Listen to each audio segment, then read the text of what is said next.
Hello and welcome to Atop the Fourth Wall, where bad comics burn. Say! It's Miller time! Welcome once again to Miller Time, the segment where we try to unscramble the mad writings of comic book writer and artist Frank Miller. I've gotten a ton of requests from people to resume looking at All-Star Batman and Robin. Fair enough, it's just that since I've already done text reviews of the first 6 issues, I wanted to look at where his descent into mediocrity started for many. Hence why I reviewed The Dark Knight Strikes Again before we came back here. And here's actually where I have to bring another disappointment for people. See, issue 3 of Aspar does not have much of our gritty protagonist.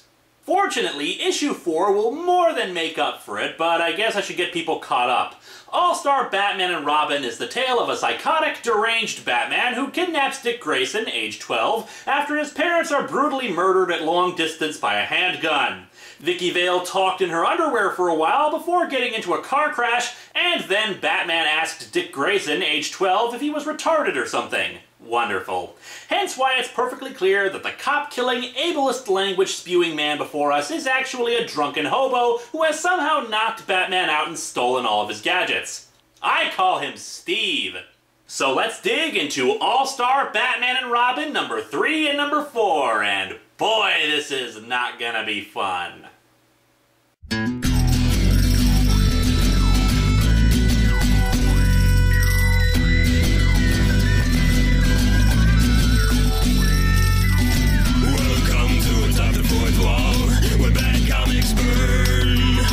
Linkara's gonna teach you all a lesson you won't learn. Brodsky, you're not the smartest. Life out, you're not an artist. Anyone who's had a bad comic published, it could be your turn. Linkara, he's a man punch, wears a birdie hat. Linkara, he has a magic gun. Where'd he purchase that? Linkara, coins, robots, Amazon and trucks. Linkara, this comic sucks. Linkara.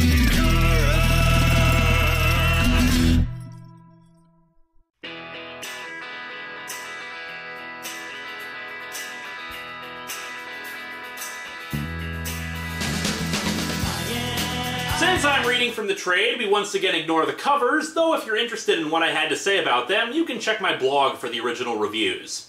When we last left off, Dick Grayson, age 12, had been convinced to join the fantabulous world of superheroes after Crazy Steve gave a soliloquy worthy of Shakespeare.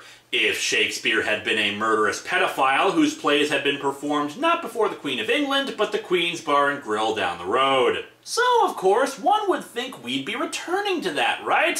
Of course not, because now we are 6 months ago. It's a full-page shot of a fat, drunken loser walking out of a bar called the Black Canary and mumbling to himself in full Frank Miller-styled repeating dialogue. Who's that little piece of sass think she is? Cutting me off. Me! Don't you know who I am? You should know who I am! I'm sorry, Senator, but you just haven't paid your tab in a month.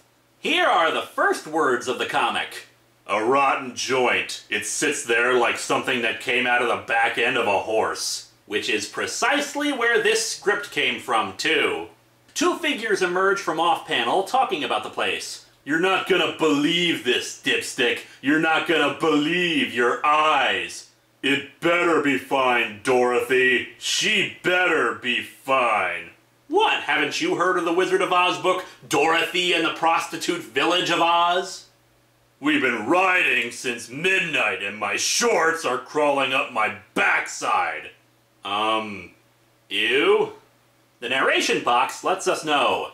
The only people with any reason to be out this late are hookers and cops and losers. Well, you'd know all 3 of those, wouldn't you, Frank? When the 2 gentlemen enter, we can tell what kind of place this is. Essentially, it's a Hooters bar, but with the waitresses wearing the Black Canary costume instead of tight t-shirts and short orange hot pants.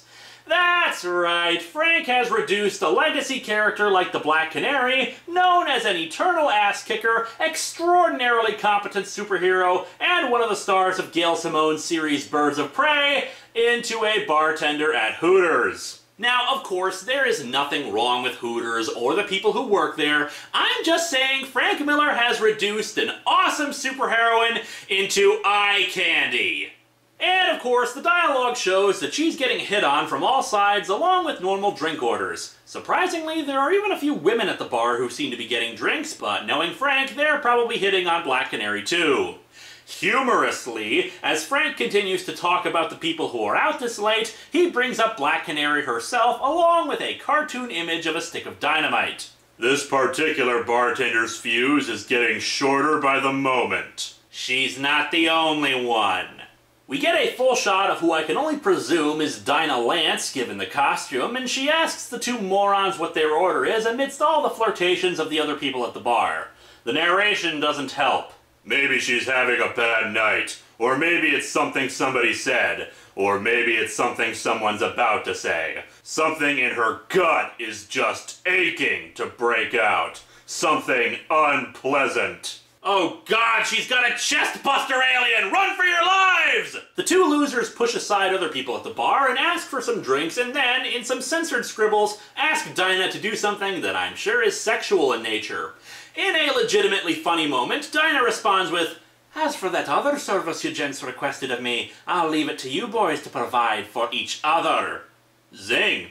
Oh, and Black Canary's Irish now, too. Honestly, what is the point of this sequence to the series? Oh, and I do compliment Frank on a little more subtle satire here in the fact that one of the two idiots looks like Dinah's on and off boyfriend/husband, Green Arrow. Of course, this could actually just be the awesomeness of Jim Lee at work. We may never know.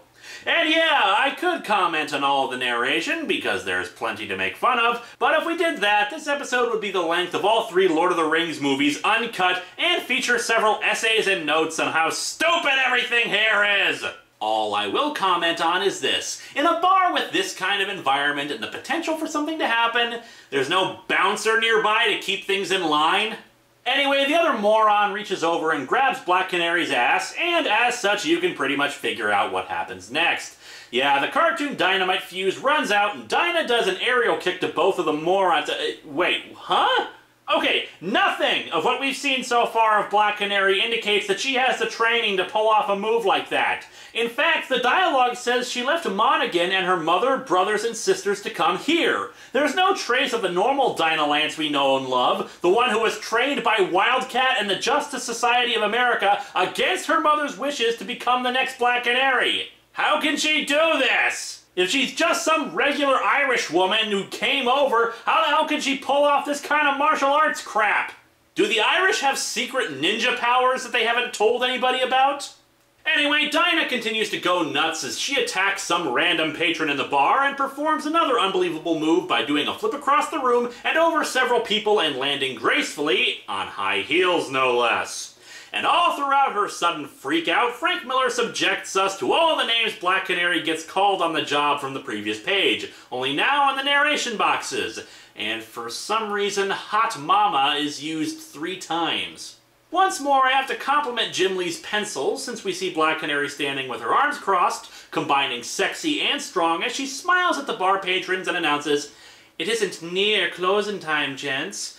And yes, I do apologize to my Irish fans because I do a crappy Irish accent. She then kicks some random bystander and says, "We're still open for business." Yeah, let's condone violence against assholes. Wait, are we even sure some of them actually called you names? Because as I said, there were women in the bar too. While it's one thing for Black Canary to legitimately punch the guy who grabbed her rear, maybe even yell at or hit the people who objectified her with their name-calling, she has gone completely wacko-jacko by attacking everyone in the bar. But you know what the worst of it is? This. It's not that what set her off. It's not the insults that these vermin pass off as flirtation. That's not what set her off. Oh, goody, so she doesn't even have a legitimate reason for her ass-kickery. It's a man. That's what set her off. A single, solitary man. A man who's got her thinking all different. A man she's never met. A man who stood up and said, "Enough." Because, you know, she couldn't be inspired to action out of a "I'm as mad as hell and I'm not gonna take it anymore" moment. No, she needed a man to do it for her. Also, I'm pretty sure this guy's spine is broken. Nice. The boss of the bar suddenly comes in because of the commotion and sees Black Canary stealing wallets off the unconscious patrons. Yes, not only is Black Canary in this comic someone who just randomly attacks with her secret ninja powers and can only take action when inspired by men, even if that action is complete overkill, but she's also a thief. Thanks, Frank. Dinah tenders her resignation and sees that the Oliver Queen lookalike is even wearing a wedding ring. So what does our heroic Black Canary do? She force-feeds him his own wedding ring. Folks, words fail me at the sheer level of unheroic behavior all of the heroes have exhibited here. This isn't even a cry for justice kind of thing where there's an ethical debate one could have about the necessity for extreme measures against supervillains or the like. This is just being a cruel jerk. And what was it that got into Dinah's head anyway? What made her throw off the chains of the job she could have just, quit and practically kill everyone in a bar? What man was it that inspired such behavior? Batman. And this, my friends, is the sound of my palm hitting my forehead. Sweet Chunks, the man is insane!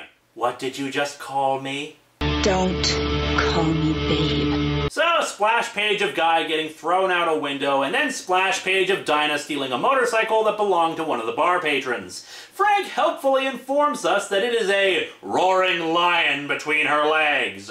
And now our little segue into 6 months ago ends and we're in the now. Oh, and then Excursion lasted 14 friggin' pages! Over half the comic was devoted to a sequence that made no sense in the context of the greater story, and depicted Black Canary as being just as psychotic and unheroic as Crazy Steve.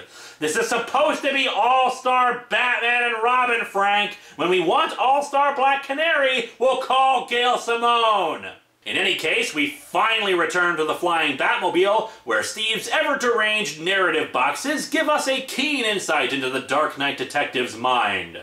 I've kidnapped a traumatized youngster and drafted him into my holy war. And from that, I just have to ask, do you worship crime fighting? Is there some sort of god of vigilantism that you pray to? No? Then it's not a holy war, you moron! And now it's time for This Is Complete Bullcrap. Here's Dick Grayson, age 12's biography. Top of his class in just about every school his roving circus life took him to. Made black belt a few weeks before he turned 9. Really? Age 9? And he says he studied Dick before deciding to recruit him. Seriously, I'm starting to think Steve is the one who orchestrated Dick's parents' murder just so he could kidnap this kid. Aqualung. What? A Jethro Tull song? Now we know that Frank doesn't get Batman anymore. Batman hates rock and roll. The Batmoplane suddenly dives straight down into the water and transforms into a submarine. Dick Grayson, age 12, asks him what he calls the vehicle. Steve grins and we get this colorful dialogue. The Batmobile. That is totally queer. Steve scowls, downtrodden since the 12-year-old isn't impressed with his stellar naming skills, and promptly tells Dick to shut up. My mom thinks it's cool. Oh wait, no she doesn't, because my parents are dead, just like your parents are dead! Oh what, you know he'd do it if he thought of it. But enough of that scene, let's switch over to Metropolis 15 hours ago. On a carton of milk is a missing photo with Dick Grayson's picture on it. At no point does it mention Batman, but we see that it's Clark Kent holding the carton, and he summarily crushes it. Wow, he must be Superman if he has the strength to crush liquid encased in cardboard. But anyway, my shock isn't that, but the fact that this is 15 hours ago. Think for a minute. That would have meant that Clark bought a carton of milk sometime between the time of the early morning and a few days prior during grocery shopping that featured Dick Grayson's picture on it, even though Crazy Steve only kidnapped him roughly an hour ago. And for the milk to have gotten to the grocery store to begin with would have taken a few days, which means the printing of the picture took place before then and... The non-logic is killing my puny human brain! I need some milk! It just raises too many questions. A copy of the Daily Planet is pushed under Clark's door for some reason, which has the words "Bat-napped" written across the headline, and Clark, getting unnecessarily angry, uses his heat vision, shattering his glasses and burning the newspaper. And the logic centers of my brain once again go nuts, since if this was 15 hours ago, that means that Crazy Steve and Dick Grayson, age 12, have been driving for 15 hours since Dick's kidnapping, since it would have taken some time for them to write an article about it that took up so much of the front page. On top of that, if Clark didn't know about the kidnapping until he read the paper, then why did he crush the milk carton?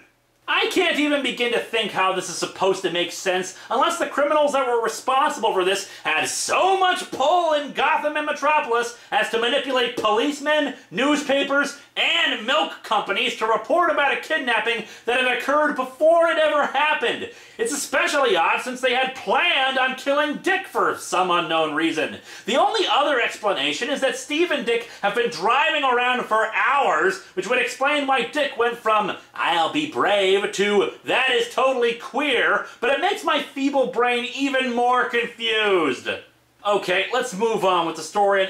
What the hell? After the panel of Clark proclaiming, "Damn, Jim Lee is wasted on this tripe," we flip the page only to discover the Superman symbol.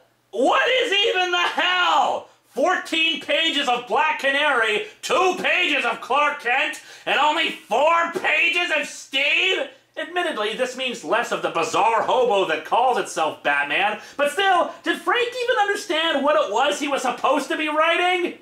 As an interlude before we continue, this series began around 2005, stopped in 2008, and was supposed to continue again in February of this year as Dark Knight, Boy Wonder. Still hasn't happened yet, and I don't think it ever will. Issue 4 begins with a Batman symbol engulfed in flames, an apt metaphor for this series. We check up on Vicky Vale, who's apparently now in a hospital, and she's dying pretty rapidly. Dialogue informs us that her left ventricle's been punctured by a bone. We see Vicky flailing about on her bed. Now, I'm not a doctor, but it seems to me that in cases like this, a flailing patient is probably the last thing you want if you're going to be performing surgery to remove bones from hearts. Shouldn't they be giving her a sedative or at least restraining her while they work? Vicky's eyes roll into the back of her head and the heart monitor flatlines. Hey, another metaphor for this series, revealing that it seems she's died. But enough of that scene. It's time to check back in with the guy that Frank didn't care about in the last issue. What, no interludes with the Flash, who in this I'm sure is a drug-crazed extortionist? No checking in with Green Lantern, who is no doubt a KKK member who devours the hearts of young girls after molesting them? In any case, Dick Grayson brings us up to speed. Batman's completely nuts. No! What gave you that idea? Dick tells him about how he's about to drive into a bunch of rocks, but Steve just smiles that whiskey smile of his and tells him he doesn't know anything. Turns out there's a hologram hiding the entrance to the Batcave, and the Bat-Sub flies in. I've had my eye on this Grayson for months. He's the most promising candidate for the job I've seen. I wonder if he hired a temp while he waited for someone to fill the position. Still, I'd have waited years before recruiting him. At least until he's old enough to shave. I'd have waited years. But some soulless slob with a gun changed the whole equation. Well, you heard it from the guy himself, folks. He would have killed Dick's parents himself in a few years so he could draft Dick into his war. The Batmo-Sub rises up and Dick yells, "When are you gonna let me out of this thing? It feels like it's been days." Well, considering the whole milk carton thing from the previous issue, it wouldn't surprise me if he was in there for days. What we have next is something really gratuitous and unnecessary, highlighting Frank's laziness as a writer. A 6 page spread of the Batcave. In my original review of this, I praised Jim Lee for saving us from 6 more pages of dialogue, but this is just stupid. There's no reason this needs to be here, and it comes off as an attempt at spectacle instead of proper sequential art. Dick Grayson is, of course, stunned silent by the grandeur of it all, and once again Frank Miller embarrasses us all when he gives us Steve's child molester grin and asks Dick, "Is this cool or what?" Dick, trying to play it smooth, replies, "Yeah, I guess it's okay. I mean, I've seen better, but I guess this is okay." How often do you find yourself in superhero caves? No, I don't care how smooth you're trying to play it. That was a stupid thing to say. Crazy Steve clamps up, obviously put down because the 12-year-old boy isn't impressed with his crib. Yup, he's the goddamn Batman, but dang it, he put a lot of work into this. Steve gets a call from Alfred at the hospital, who reports that Vicky Vale isn't in good shape, but she is alive. During this, we see in the background that robot lasers are shooting the dinosaur prop in the cave for some reason. Crazy Steve orders Alfred to get Eckhart in Paris. Get him there. He can do anything. Alfred informs him that Eckhart wouldn't be able to get there in time, but Steve tells him to get that clown in Metropolis to fetch him. Oh Lord, what I wouldn't give for some clowns right now. Steve takes a moment to talk about how much better he is than Superman. Yes, a woman is about to die from bones puncturing her organs. You've kidnapped a 12-year-old child whose parents were just killed in front of him, but now it's the time to compare sizes with the Man of Steel. And by the way, Crazy Steve, I don't know who this Eckhart guy is, but REM taught us that Superman can do anything. That's right, Kent. You're busted. I know who you are. And you've got no damn idea who I am. X-ray vision, anyone? I'm a detective. No, Sherlock Holmes is a detective. Encyclopedia Brown is a detective. You're a loser who kidnapped a young boy and creepily refer to him as your ward. You haven't done one friggin' bit of detective work since you started this comic. I can't leap tall buildings with a single bound. But I'm smart! One hell of a lot smarter than you'll ever be! In All-Star Batman and Robin, Batman kills, maims, kidnaps, and extorts. In All-Star Superman, Superman cures cancer. Yeah, point goes to the Man of Tomorrow. Dick asks if he can get a change of clothes. I mean, tights really blow chunks. Steve gives him a look that makes me think he's about to slap Dick, once again showing that he gives a rat's ass about whether or not the little kid thinks he's cool or not. But Dick continues with, "Sorry, it's just I'm all sweaty and dirty." No, Dick, you'll just make him want to molest you more! And I've still got Mom and Dad's blood and stuff all over me. Steve's narration caption gives us another example of disgust, shock, and horror, for the reader anyway, with this line. I touched my mother's breast. It bled on me. Captain Picard, I need you again! Thank you! I heard her cough her last, and I pressed my hand against my mother's breast just in case there was any hope at all, and there wasn't any heartbeat. So not only is he a pedophile, but he was involved in an incestuous relationship with his mother? Anyone think that aspect of the origin story is going to be used by future writers? Dick's narration captions continue. His hand lands on my shoulder, weightless as a falling leaf. Damn it, Frank, this is no time for your blasted haikus! Those big-ass fingers of his squeeze like a gentle caress. Oh my God! Dick wants to be molested as much as Steve wants to do it! I think I'm gonna be sick. Steve says he'll get him some new clothes and tells Dick he's leaving to go to work. Dick Grayson, age 12, asks what he's supposed to do now, and Crazy Steve says he can do whatever he wants. Maybe this is why the Batcave has all the laser things shooting out. Steve routinely kidnaps young boys and lets them play in the Batcave until they get killed and the machines have to clean it all up. Dick asks what he's supposed to do for food, and he replies that there's plenty of food around him and that it'll present itself to him. At that moment, we get shots of a bat and a rat, clearly telling Dick that he's meant to be eating the animals in the cave. The goddamn Batman wants his ward to eat cave rats. Thanks, Steve. Eating the stringy, rabies-infected, living in its own filth rodent will do wonders for Dick's health and agility. The artwork, possibly the most symbolic so far, shows us Dick sitting in a fetal position with his shadow coming out and the rat about a foot away from him. Then I guess I doze. Batman is a creep. I hate his guts.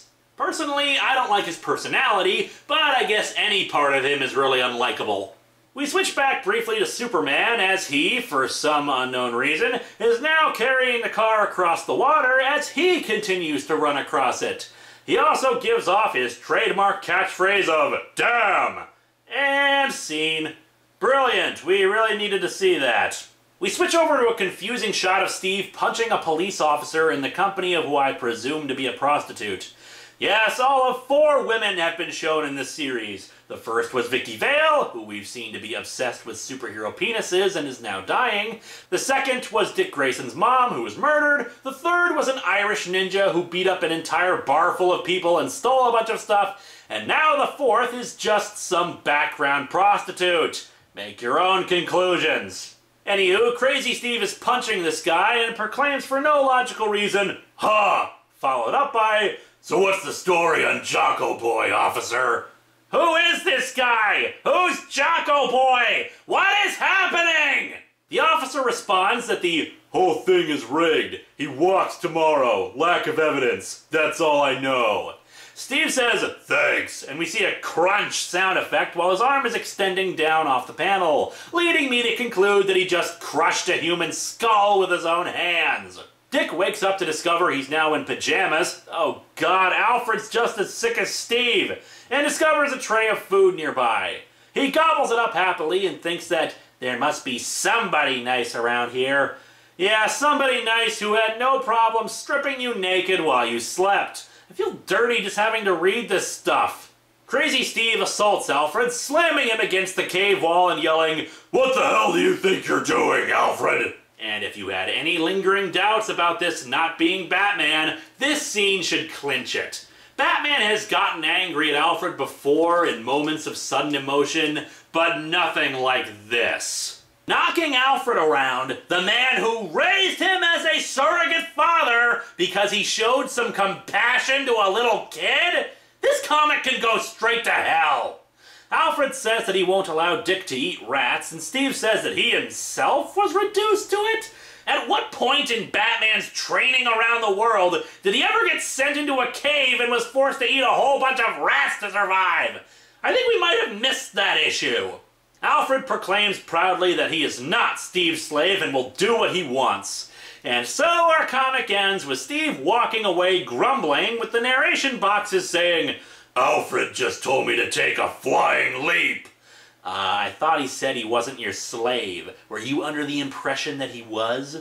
There's so much not to like about this guy.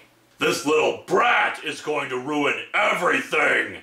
Hey, you're the one who kidnapped him, asshole.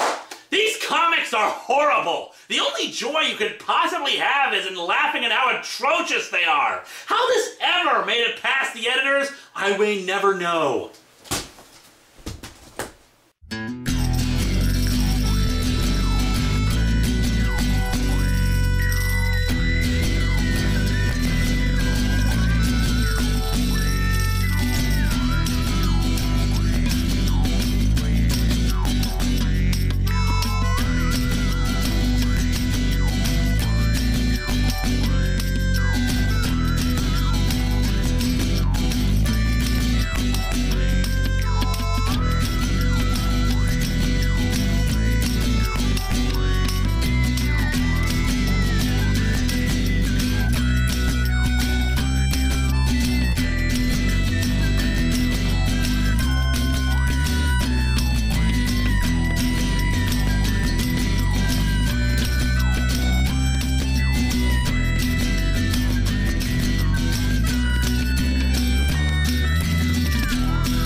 I touched my mother's breast. It bled on me. Say! I dropped my watch!